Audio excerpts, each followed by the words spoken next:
नमस्कार दोस्तों, स्वागत है आप सभी का प्रयागराज तीर्थराज में। यह स्थान प्रसिद्ध है त्रिवेणी संगम के लिए। यहाँ पर हर साल माघ मेला का आयोजन होता है, जिसमें देश और विदेश से करोड़ों श्रद्धालु गंगा, यमुना और अदृश्य सरस्वती के संगम में आस्था की डुबकी लगाने आते हैं। इस बार के माघ मेले में 12 से 15 करोड़ लोगों के शामिल होने का अनुमान लगाया जा रहा है। इस बार का माघ मेला बहुत ही दिव्य और भव्य होने वाला है। मेला क्षेत्र के साथ साथ पूरे शहर को दुल्हन की तरह सजाया जा रहा है। 3 जनवरी से 15 फरवरी तक 44 दिनों तक यह माघ मेला आस्था का महासंगम रहेगा। माघ मेला में शाही स्नान करने का विशेष महत्व माना जाता है। शाही स्नान के दिन स्नान करने से सभी पाप धुल जाते हैं और आत्मा शुद्ध हो जाती है। प्रयागराज में हर साल माघ मेला 6 वर्षों में अर्ध कुंभ और 12 वर्षों में महाकुंभ का आयोजन किया जाता है। तो आज के इस खास और इंफॉर्मेटिव वीडियो में मैं आपको माघ मेला सन 2026 की संपूर्ण जानकारी देने वाला हूं। अगर आप इस माघ मेला में आने की प्लानिंग बना रहे हैं तो आप एकदम सही वीडियो देख रहे हैं। यह वीडियो आपको यात्रा में बहुत ही हेल्प करेगा। इस वीडियो में बात करेंगे आप यहां तक आसानी से कैसे पहुंचेंगे, रुकने की कैसी व्यवस्था है, स्नान और दर्शन करने का सही तरीका क्या है, यहाँ पर कौन कौन सा प्रमुख मंदिर है जहाँ आपको दर्शन करने जरूर जाना चाहिए, और वीडियो के लास्ट में बात करेंगे आप एक दिन में आसानी से यहाँ पर कैसे घूम सकते हैं और साथ में कितना रुपया खर्च होगा। तो यात्रा की सभी जानकारी के लिए वीडियो को एक बार पूरा जरूर देखें। दोस्तों, इस बार के माघ मेला में लोगों की जनसंख्या को देखते हुए शासन और प्रशासन ने विशेष तैयारी की है। मेला क्षेत्र को कुल 7 सेक्टर में बांटा गया है। भक्तों की भीड़ एक जगह पर इकट्ठा न हो, इसके लिए पक्के घाट और अस्थायी घाट बनाए गए हैं। साथ ही साथ सुरक्षा के लिए मेला क्षेत्र में 17 थाने, 42 पुलिस चौकी, 20 फायर टेंडर, 7 अग्निशमन चौकी, 1 जल पुलिस कंट्रोल रूम और 4 जल पुलिस सब कंट्रोल रूम बनाए गए हैं। मेला की साफ सफाई और देख रेख के लिए हजारों सफाई मित्र भी सेवा दे रहे हैं। लोगों को आने जाने में कोई परेशानी ना हो, इसके लिए अलग अलग मार्ग बनाए गए हैं। साथ ही साथ सभी मार्ग पर पार्किंग की सुविधा दी गई है, जिससे सभी लोग कम से कम चलकर घाट तक पहुंच सके। तो चलिए वीडियो में आगे बढ़ते हैं और बात करते हैं आप प्रयागराज तक आसानी से कैसे पहुंचेंगे। दोस्तों, प्रयागराज में बहुत से रेलवे स्टेशन बने हुए हैं, जैसे Prayagraj junction, Prayagraj Rambagh, Prayag junction, Naini junction, Prayagraj Sangam, Phaphamau, Jhusi, Prayagraj Chheoki और सूबेदारगंज। आप अपने शहर से यहाँ तक किसी भी स्टेशन तक आ सकते हैं। वही दोस्तों, आप बस के माध्यम से प्रयागराज तक आराम से पहुंच जाएंगे। इस साल माघ मेला पर उत्तर प्रदेश परिवहन की तरफ से 3800 बसें चलाई जाएंगी। साथ ही साथ यात्रियों के सुविधा के लिए 5 अस्थायी बस अड्डे बनाए गए हैं। चलिए प्रयागराज पहुंचने के बाद में अब हम लोग बात करते हैं रुकने के लिए होटल या धर्मशाला कहां पर लेना चाहिए। दोस्तों, माघ मेला के दौरान शहर के सभी छोटे बड़े होटल पहले ही फुल हो जाते हैं, तो आप भी पहले से ही ऑनलाइन बुकिंग करके आइएगा।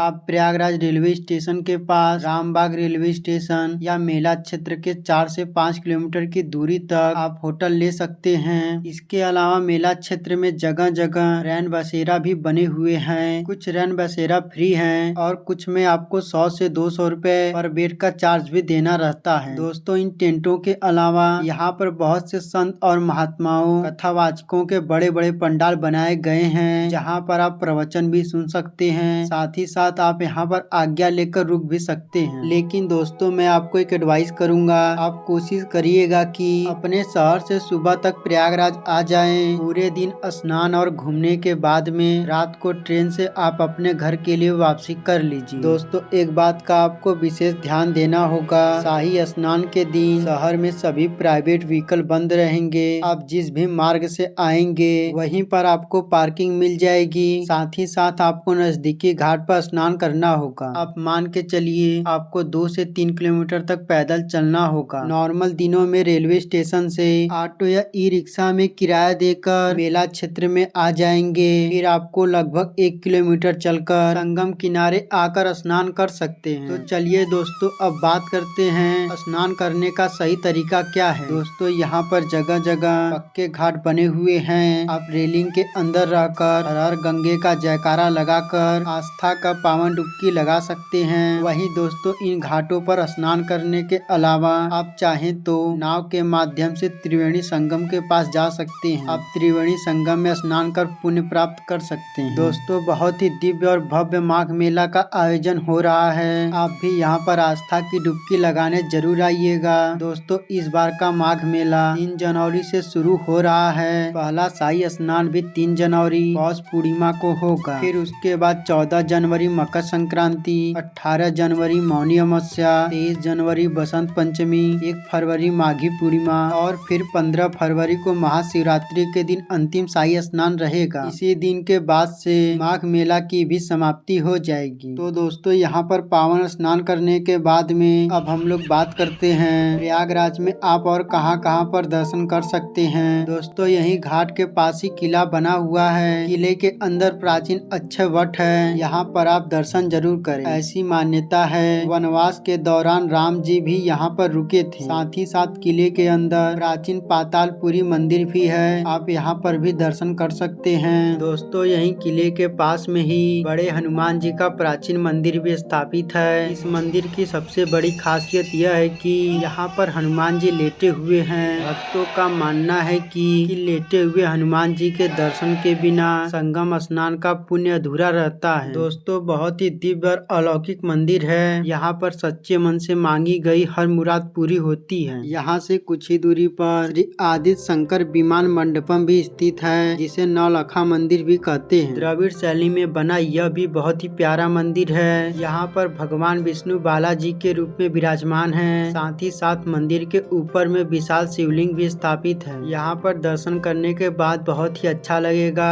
यह मंदिर रात में और भी ज्यादा सुंदर लगता है। दोस्तों इन मंदिरों के अलावा सभी प्रमुख स्थान दूर दूर हैं, तो आप यहाँ पर ऑटो या ई रिक्शा बुक कर सकते हैं। ई रिक्शा या ऑटो वाले आपसे 1000 से 1500 रुपए चार्ज करते हैं, जिसमें 6 से 7 प्लेसेस कवर करा देते हैं। वहीं शेयरिंग ऑटो या ई रिक्शा में 400 से 500 रुपए लग सकते हैं। तो चलिए सबसे पहले हम लोग चलेंगे श्री मनकामेश्वर मंदिर, जो न्यू नैनी ब्रिज के पास में स्थित है। दोस्तों आप यहाँ पर शिव जी के अलौकिक रूप के दर्शन कर आशीर्वाद प्राप्त कर सकते हैं। बहुत ही अलौकिक और दिव्य स्थान है। सभी भक्त यहाँ पर दर्शन करने जरूर आते हैं। तो चलिए नैनी ब्रिज को पार करते हुए हम लोग चलेंगे अरेल घाट के पास में। यहाँ पर बहुत ही प्यारा शिवालय पार्क बना है। दोस्तों यह शिवालय पार्क भारत के नक्शे के आकार में बना है। यहाँ पर 4 धाम और 12 ज्योतिर्लिंग मंदिरों को वेस्ट मटेरियल से बनाया गया है। नॉर्मल डे में 50 रुपए और सैटरडे संडे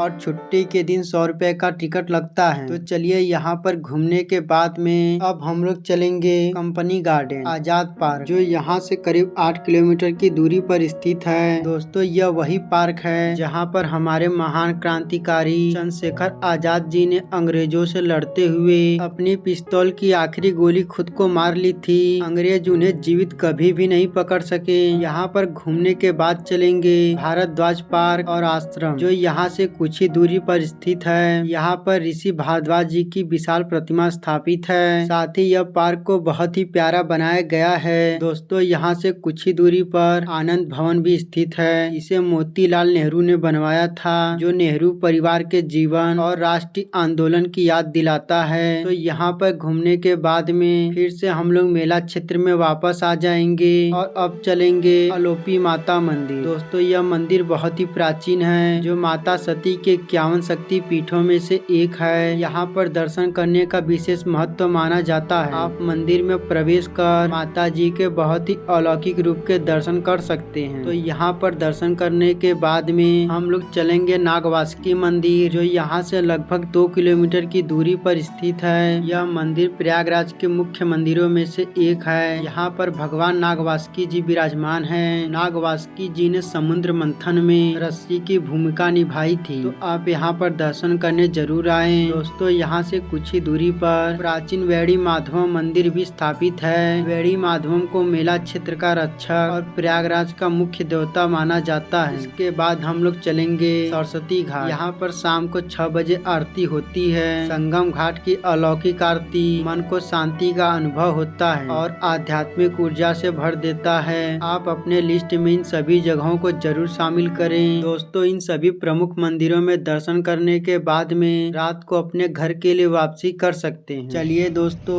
अब बात करते हैं सबसे जरूरी क्वेश्चन बजट की। आप कितने रुपए में इस पावन यात्रा को पूरा कर लेंगे? दोस्तों, अगर आप 2 या 3 लोग हैं और सेम डे आकर अपने घर के लिए वापसी कर लेते हैं तो आप मान के चलिए 3000 से 4000 प्लस ट्रेन टिकट, इतने बजट में आप इस पावन यात्रा को पूरा कर लेंगे। अगर आप अकेले हैं तो 1500 से 2000 प्लस ट्रेन टिकट के बजट में इस पावन यात्रा को पूरा कर लेंगे। तो दोस्तों, यहाँ पर मैंने आपको माघ मेला से जुड़ी हर एक छोटी बड़ी जानकारी को बहुत ही अच्छे और सही तरीके से देने की पूरी कोशिश की है। अगर फिर भी आपका कोई क्वेश्चन रह जाता है तो आप हमें कमेंट के माध्यम से पूछ सकते हैं। दोस्तों, आपको यह वीडियो कैसा लगा और आप इस वीडियो को कहां से देख रहे हैं कमेंट बॉक्स में जरूर बताइए। अगर आपको वीडियो की जानकारी अच्छी लगी हो तो एक लाइक से हमें मोटिवेट जरूर करें। साथ ही साथ आप अभी तक चैनल से नहीं जुड़े हैं तो प्लीज चैनल को सब्सक्राइब कर हमसे जुड़ जाइए। चलिए दोस्तों, फिर मिलेंगे